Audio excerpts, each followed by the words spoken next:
Nós vimos na reportagem que o acordo do governo com os servidores administrativos da educação pode depender da liberação dos recursos dos depósitos judiciais. E sobre esse dinheiro, que soma cerca de 6 bilhões de reais, eu converso agora com o deputado Bonifácio Mourão, do PSDB. Boa tarde, deputado. Muito obrigada pela sua presença. Deputado, em relação a esses depósitos judiciais, por que ainda não foram liberados? É uma questão burocrática ou existe algum impasse judicial? Eu até fico admirado de ver o deputado Rogério Correia dizer que o pagamento dos servidores públicos está dependendo da liberação dos recursos da transferência judicial, porque um governo, com certeza, precisa ter caixa para pagar os seus funcionários. É a primeira prioridade de qualquer governo. Não pode ficar dependendo de transferências de depósitos judiciais para o caixa do governo. Até mesmo porque se depender, tudo indica que vai demorar e demorar muito. Por que eu estou falando isso? É porque choveram de ações judiciais, de ADIs, ações diretas de inconstitucionalidade no Supremo Tribunal Federal contra essa lei. A Lei 21.720, que autoriza a transferência dos recursos de depósitos judiciais para os cofres do governo do Estado.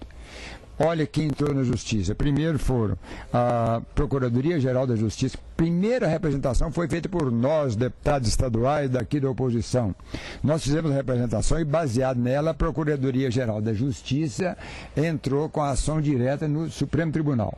Depois, acompanhando a ação da Procuradoria-Geral da Justiça, vieram a Ordem dos Advogados do Brasil, a Associação Brasileira de Magistrados, dos juízes brasileiros, de modo geral, e veio agora o Banco Central.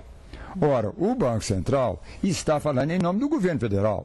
Então, a própria presidente Dilma Rousseff é contra essa lei, porque o Banco Central representa o governo federal.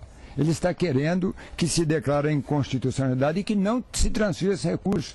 Como é que pode o deputado Rogério Correia falar que está dependendo da transferência desse recurso, se a própria presidente da República é contra a transferência?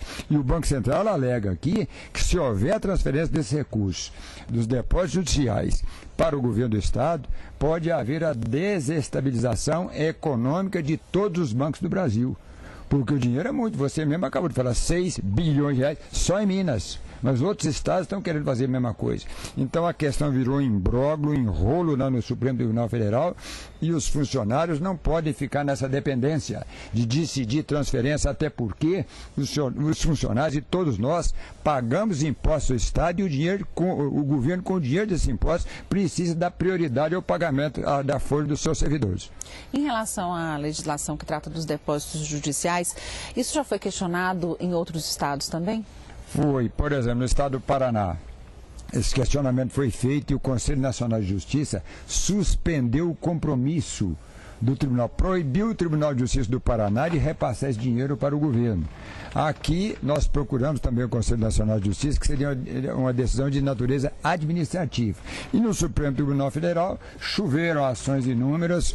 O ministro Teori Zavascki está marcando uma audiência pública para 21 de setembro para reunir todo esse pessoal, que são só pessoas de projeções nacionais, pessoas jurídicas importantes, inclusive a Frente Mineira de Prefeitos, todos prejudicados, porque o resumo é esse: o governo de Minas está querendo tomar o dinheiro do particular para fazer pagamentos, fazer obras no estado e fazer pagamentos. Isso não é legal. A Constituição Federal proíbe expressamente. Está no artigo 22, inciso 1. Isso é competência do governo federal, da Câmara dos Deputados, do Congresso Nacional, e a Assembleia votou uma lei totalmente inconstitucional, fazendo confisco, permitindo o confisco do dinheiro de particulares, pessoas que estão demandando a justiça e ganhar ação não leva. Por quê? Porque o Estado já pegou dinheiro.